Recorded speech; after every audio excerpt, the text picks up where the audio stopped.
गोवा खाया हूँ। कहाँ जा रहे हैं ये मैं आपको अभी रिवील नहीं करूँगी।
हाँ तो बताओ ये क्या मतलब है? नहीं जाना। गोवा खाया हूँ।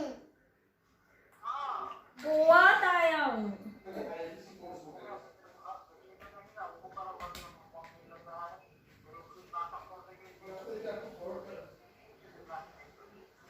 नहीं नहीं वो थोड़ा बहुत घूमेंगी तो अच्छा लगेगा, जरूरी भी है पापा थोड़ा बहुत। सो अभी डुगू के दादाजी का कॉल आया था और डुगू अपने दादाजी से क्या बात की हो? मैं बात कर रहा हूँ, दादा आ जाओ। ओके। और डुगू अभी अपने दादाजी से बात कर रहे थे और नंगू नंगू हो गए हो क्या ले? से hello to everyone. Hello hello hello. This is mamma, this is mamma, this is Dugu. No this is Dugu and this is mamma. No, I'm not a girl, I'm boy. No you are a girl. No, don't shout, don't shout. I'm not a girl, I'm boy. Okay okay okay. So मैं आपको nail paint लगा दूं? No, why why why why why? I'm not a girl. इसको ना लड़की मतलब अगर मैं इसको बोल दूं ना कि डुग्गू मैं आपके लिए कुछ पिंक कलर का लाऊंगी, बोलता no no no I am not a girl, मतलब जैसा कि पिंक कलर जो है वो लड़कियों का है। डुग्गू दो मेरे को बात करना है। गुड मॉर्निंग एवरीवन, स्वागत है आप सबका मेरे इस नए ब्लॉग में। और आज है 11th ऑफ जून और मेरा सुबह का पूरा रूटीन डन हो चुका है। मैंने ब्रेकफास्ट वगैरह कर लिया है और अभी मैं फ्री थी। सो मैंने सोचा कि आप लोगों से बातें करूं और फ्री नाश्ता करने के बाद मैंने नेल पेंट्स लगा लिया और आजकल मैं बहुत ही ऑन टाइम नेल पेंट्स लगा लेती हूं। सो मैंने अप्लाई कर लिया है और कल था 10th ऑफ जून को था वट सावित्री। मैं तो वट सावित्री का व्रत नहीं करती हूँ, पर जितनी भी लेडीज़ हैं जो इस व्रत को करती हैं, जितनी भी माँ हैं जो इस व्रत को करती हैं, बहनें हैं, भाभियाँ हैं, मेरी तरफ से उन सबको वट सावित्री की बहुत बहुत बहुत शुभकामनाएं। मुझे वट सावित्री बहुत ही अच्छा लगता है, पर पर्सनली हमारी फैमिली में कोई नहीं करता है, मैं भी नहीं करती हूँ। पर मेरी बहुत सारी फ्रेंड्स की थी उनको देखकर बहुत अच्छा लगता है। और जब कोई भी फेस्टिवल ऐसा हो ना जिसमें बहुत तैयार वगैरह होते हैं, बहुत अच्छे से मतलब ड्रेसअप होते हैं, खूब सारा श्रृंगार करते हैं, तो वो त्यौहार मतलब वो चीज़ें ही मतलब एक एक्साइटमेंट कर देती है कि यार मुझे भी करना है। पर हाँ, जिसके अंदर जो रिचुअल्स होता है अपन आफ्टर वही कर सकते हैं। आजकल क्या है ना कि मैं थोड़ी सी मतलब परेशान हूँ, मतलब परेशान इन द सेंस कि दिमाग में बहुत ही हौच पौच चल रहा है, क्योंकि ट्रांसफ़र हम लोगों को शिफ्टिंग करनी है और हो सकता है कि हम लोग 15 या 16 जून से शिफ्टिंग की तैयारी स्टार्ट करें। सो बस वही सब दिमाग में चल रहा है, कैसे करना है, क्या करना है। स्पैकर से हमारी बात हो चुकी है, सब कुछ सेट हो चुका है। सो वही बस कैसे कैसे हो, सब फिंगर क्रॉस है, अच्छे से शिफ्ट हो जाएं। और हम कहाँ जा रहे हैं ये मैं आपको अभी रिवील नहीं करूँगी, और ये छोटा सा एक सरप्राइज़ है। सो जब हम वहाँ पे जाएंगे देन मैं आपको रिवील करूँगी कि मैं कहाँ जा रही हूँ, मेरा न्यू डेस्टिनेशन कहाँ है। और अगर आप मेरे साथ इस जर्नी में बने रहेंगे तो आपको पता चलेगा कि मुझे तो ऐसा लगता है ना कि मैं भारत भ्रमण कर रही हूँ। मतलब फर्स्टली जब मेरी शादी हुई थी तो मैं भोपाल में रही, 2014 में हमारी शादी हुई थी। 2014 से 2018 मतलब 2017 तक मैं भोपाल में रही। 2018 के जनवरी में मैं चली गई सतना, MP सतना। उसके बाद वहाँ से 1 ईयर आफ्टर मैं गई रीवा। सतना और रीवा बस 50 किलोमीटर्स के डिस्टेंस पे है। वहाँ से मैं आई महाराष्ट्र, नागपुर, और नागपुर से अब मैं आई हूँ नासिक। और नासिक के बाद हम कहाँ जा रहे हैं, किस स्टेट में जा रहे हैं, सेम स्टेट में जा रहे हैं या किसी दूसरे स्टेट में जा रहे हैं, ये सब एक सीक्रेट है, मैं आपको धीरे धीरे बताती रहूँगी। और हम तो अपने कार से ही ट्रैवल करेंगे क्योंकि वो बहुत ही ज़्यादा कन्वीनियंट होता है, अपने अकॉर्डिंग होता है, और इस सिचुएशन में तो वो सबसे सेफर साइड भी है मेरे हिसाब से। सो मज़ा भी आता है क्योंकि बहुत दिन से घर में है। हालांकि ये कोई ट्रिप नहीं है, पर फिर भी आप सोचो तो ये भी एक ट्रिप है। ढेर सारा खाना बना के गाड़ी में ऐसे दूर लॉन्ग ड्राइव फील करते करते जाएंगे। सो जैसा भी होगा आप लोगों के साथ तो शेयर ज़रूर करूँगी। तो इस तरह आप मेरी जर्नी में बने रहेंगे तो मैं अपने साथ साथ आप लोगों को भी भारत भ्रमण कराती रहूँ। इनकी बहुत ही फ्रीक्वेंट ट्रांसफ़र होती है और इनका काइंड ऑफ जॉब ही ऐसा है, पर मैं तो बिल्कुल इसमें एडजस्ट हो गई हूँ और लिटरली मुझे तो मज़ा आने लगा। आज मैं ऐसे डिफरेंट शहरों को एक्सप्लोर करती हूँ, नए नए लोगों से मिलती हूँ, नए इन्वायरमेंट के लोग मिलते हैं, डिफरेंट काइंड ऑफ पीपल से मिलना, तो उनसे भी बहुत कुछ सीखने को मिलता है। क्योंकि बोलते हैं ना कि आप जितने सारे लोगों से मिलो तो आप कुछ ना कुछ सीखते ही हो। अगर आपके सराउंडिंग्स में 10 लोग हैं तो हर 10 बंदे की अपनी एक स्पेशल पर्सनालिटी है, और आप चाहो तो उन 10 में से आप कुछ ना कुछ एक अच्छी चीज़ तो ज़रूर सीख सकते हो। तो ये एक लाइफ का एक्सपीरियंस भी है कि मैं डिफरेंट सिटीज़ में रहती हूँ, डिफरेंट लोगों के बीच में रहती हूँ, तो मुझे मौका मिलता है कि मैं अलग अलग लोगों को से मिलूँ, उनकी जो कल्चर है उनको अपनाऊँ और उनको सीखूँ। मतलब अपनाऊँ इन द सेंस कि मैं उसको समझूँ, मैं उसको बहुत क्लोजली समझ सकती हूँ। सो ये एक प्लस पॉइंट है।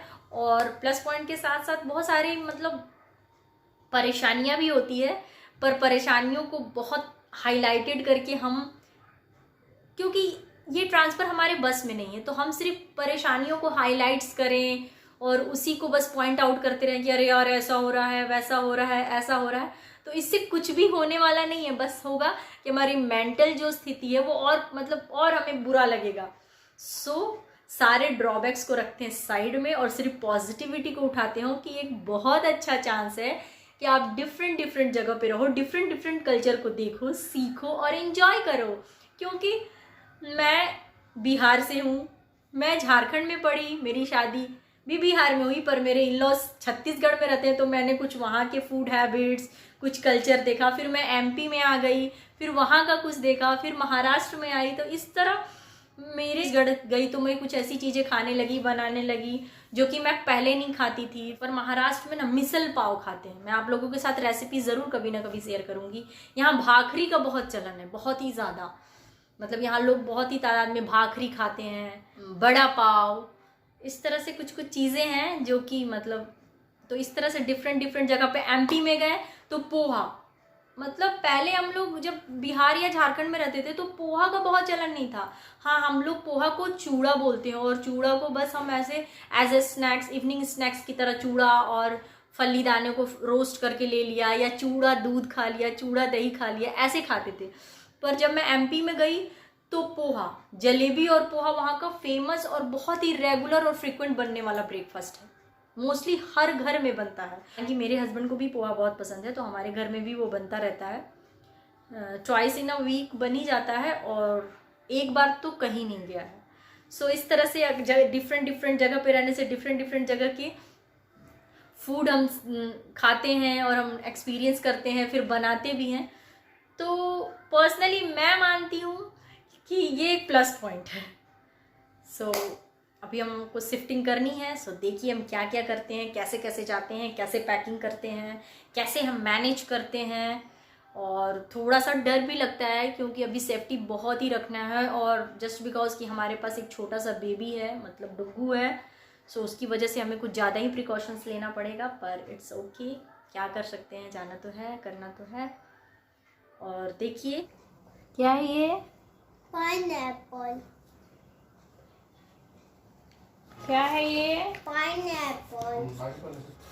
पाइनएप्पल। सो मम्मा डुग्गू को पढ़ाते पढ़ाते अब ड्राइंग भी, स्केच भी करने लगी। अपने टाइम में तो मुझे कुछ भी नहीं आता, बच्चों के चक्कर में इसके कल का कुछ एक्टिविटी के लिए ये बनाना था, सो मैंने बना के रख दिया है। व्हाट ओनली सन नहीं बेटा, this is the sun, this is sun. the sun. The sun. And what is this? This is ball. Okay.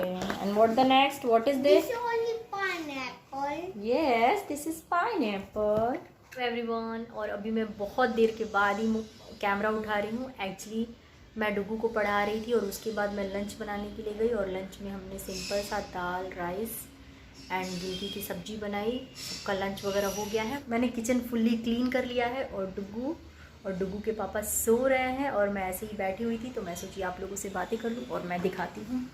दोनों सो रहे हैं और हम हाउसवाइफ का तो काम कभी ख़त्म होता नहीं।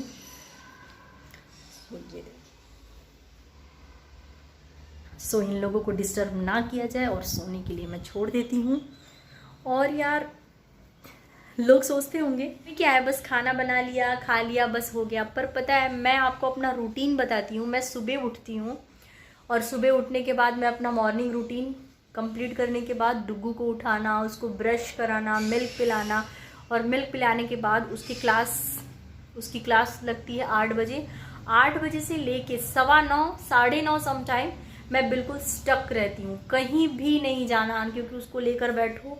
और उसके बाद उसका क्लासेस ख़त्म होने के बाद वही क्लीनिंग चालू हो जाती है, झाड़ू पोछा, नहाना, पूजा, उसके बाद फिर ब्रेकफास्ट के बाद फिर अगेन डुग्गू को लेकर बैठो, उसका होमवर्क कंप्लीट कराओ, देन आफ्टर फिर से लंच बनाओ, लंच बनाने के बाद क्लीनिंग करो, मतलब किचन क्लीन करो। और यही टाइम होता है after lunch and before evening tea. 2 घंटे, 2-2.5 घंटे मैक्स टू मैक्स से होते हैं, जिसमें आप स्लीपिंग कर लो, अपना कुछ खुद का काम कर लो, या फिर आप एडिटिंग कर लो, वीडियो बना लो, कुछ भी कर लो बस। सो हम भी बहुत बिजी हैं, मतलब ऐसा नहीं है कि हम फ्री हैं। घर का काम ऐसा होता है ना जो सो ऑन गोज ऑन बस चलता रहता है, ये कभी भी एंड नहीं होता। This is the never ending process. House hold का जो जॉब होता है वो नेवर एंडिंग वर्क होता है, इसका एंड कहीं भी नहीं है। और अगर कोई इस चीज़ से डिनाई करता है तो प्लीज़ मुझे कमेंट सेक्शन में बताना, क्योंकि मैं तो ऐसा मानती हूँ कि एक हाउस होल्ड की जो ड्यूटी होती है वो नेवर एंडिंग प्रोसेस होती है, बस गोज ऑन चलती ही रहती है। पर ठीक है, फिर हम इतने ब्लेस्ड हैं भगवान के घर से ही कि हम कर लेते हैं और हम कर सकते हैं। शायद भगवान ने इसीलिए हमारे हिस्से में ये ड्यूटी डाली है, क्योंकि भगवान को ऐसा लगा है कि हम इसको करने के लिए ज़्यादा सक्षम हैं। हेलो एवरीवन, तो मैं सोच रही थी कि मैं नासिक से जा रही हूँ तो एक बार ज़रूर आपको अपने टेरिस का व्यू दिखाऊं। और आप देख सकते हैं कि कितना खूबसूरत, मौसम तो खूबसूरत है ही, पर इस टेरिस पे आने के बाद नेचर और भी खूबसूरत लगता है। और आप देख सकते हैं कि कितना ब्यूटीफुल लग रहा है। हमें जब भी अच्छा मतलब जब भी हमें थोड़ा सा लो फील होता था तो हम हमेशा टेरिस पे आ जाते थे। सो वही मैं और मेरे हस्बैंड आज बात कर रहे थे कि यार अब तो अपन जा रहे हैं तो एक विज़िट तो बनता है कि टेरिस पे जाके और हम थोड़ा देर रहें और थोड़ा देर टाइम स्पेंड करें। सो आप देख सकते हैं कितना खूबसूरत लग रहा है। मैं आपको दिखाती हूँ।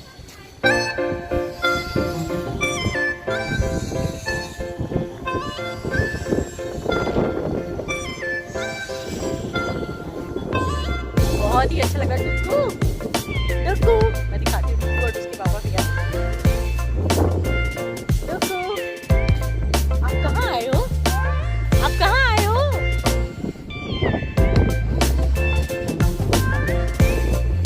कितना सुंदर लग रहा है। सो आप देख सकते हैं यहाँ पे इतनी अच्छी हवाएं चल रही हैं क्योंकि मेरी आवाज़ भी आप तक नहीं आ रही होगी क्योंकि नॉर्मली यहाँ टेरिस पे जब भी आप आ जाओ ना तो आपको बहुत ठंडी ठंडी और बहुत तेज़ हवाएं चलती हैं। और आज तो मौसम वैसे भी बहुत अच्छा है तो मैं आपको बता नहीं सकती कि कितना अच्छा लग रहा है।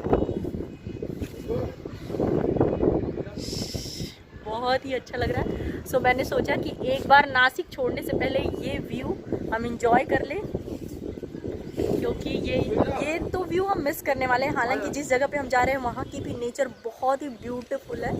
बट होता है ना यहाँ पे मतलब मुझे नासिक सिटी बहुत ही अच्छी लगी और यहाँ इसको छोड़ के जाने में बहुत ही बुरा लग रहा है लेकिन जाना तो है। So bye bye Nasik, bye bye view. और वो देखिए वहाँ पे 2 माउंटेन दिख रहा है आपको। देखिए चारों तरफ आसमान में क्लाउड ही क्लाउड है।